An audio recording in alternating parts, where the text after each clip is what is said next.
The winter 2025 Harry Potter leaks are already here, courtesy of Jedi Jack Penguin, so I thought I would do a really quick video going over them because there are a couple that really excite me, specifically Malfoy Manor. Yes, it is finally happening. I am really excited. Given the quality of the sets from the summer 2024 wave and just 2024 in general, I have very high hopes and I am really looking forward to it. This year, Lego Harry Potter really kind of brought my spark back. Like, the sets are fantastic. Alongside that, I have been rereading and rewatching and just completely immersed inside the Harry Potter universe. Anyway, when it comes to the leaks, first off, there is set 76411, Hogwarts Castle, the Dueling Club, with 158 pieces for $25 US.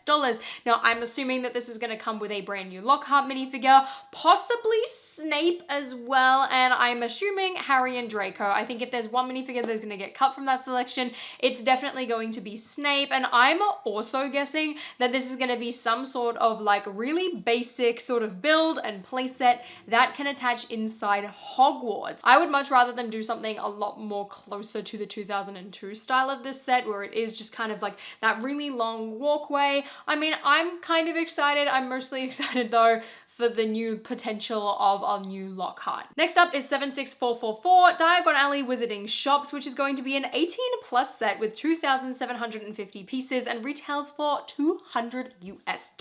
Now this really surprises me because I thought if we're going to continue on with Diagon Alley, we're going to continue on with the playsets. Now, I do think that this could be playsets. If it says shops, you know, there's potential here. And given that it says Diagon Alley as well, I'm assuming that Nocturne Alley didn't get included, although I would love to see that. I mean, possibly I can see them doing a Leaky Cauldron. Maybe if it is a larger scale one, Madame Malkin could be on the table, especially if it's 18+. I don't know, like this one really concerns me. Not really concerns me, but more confuses me. There are so many different shop options that I feel like could happen. Like if it's the small one, we could have Scribblus, we could have Flourish and Bloods, we could have the Leaky Cauldron. Like the Leaky Cauldron is like #1 for me though. Like, how have we not had it yet? I really feel like now is the time to shine. I'd also love to see another Borgin and Burks, but I just feel like if they were going to do that, they would call it Nocturne Alley.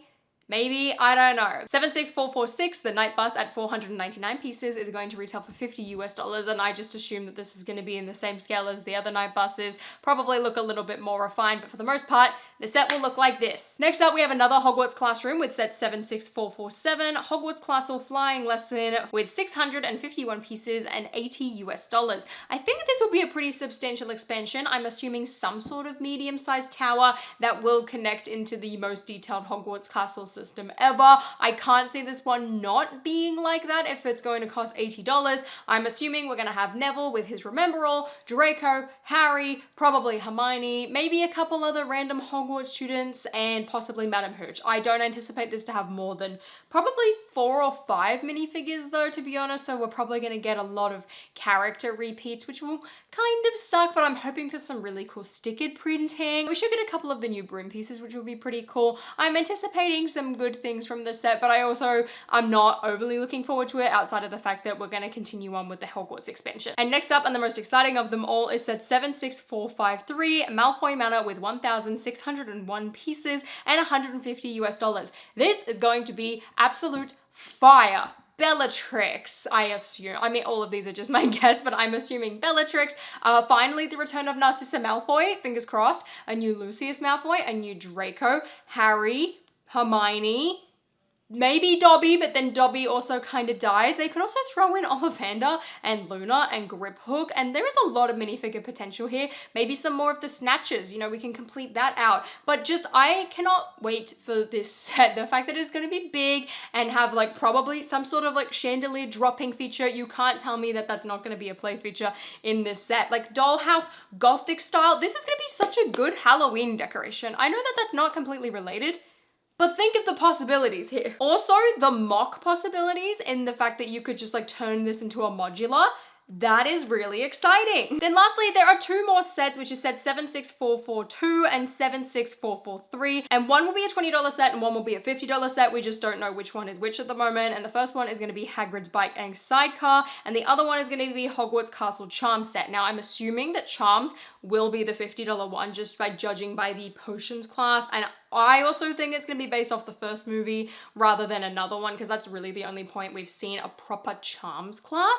And then as for Hagrid's bike, I remember hearing about Hagrid's bike being in development in like 2020 and them trying to figure out how to do it so that Hagrid's like new custom body can like actually lean on the motorbike. So the fact that this is actually happening now is incredibly exciting. Anyway, that is all for the Lego Harry Potter rumors. I cannot wait to see what these look like. I'm assuming we'll probably get photos in like maybe late October at the very earliest, but more likely mid-November. It should be really good. It's a pretty sizable January wave, or I guess March wave, a lot bigger than this year's, and no gimmicky sets. Yes, this is so exciting. Like, they are all proper Harry Potter play sets. This is exactly what I've wanted. There's quite a few remakes in here, but look, I don't mind at this point, as long as we're getting some properly fleshed out sets and hopefully some new and exciting things that we probably haven't seen before. But if you enjoyed this video, give me a thumbs up, consider subscribing to my channel down below, and until next time guys, I'll see you later.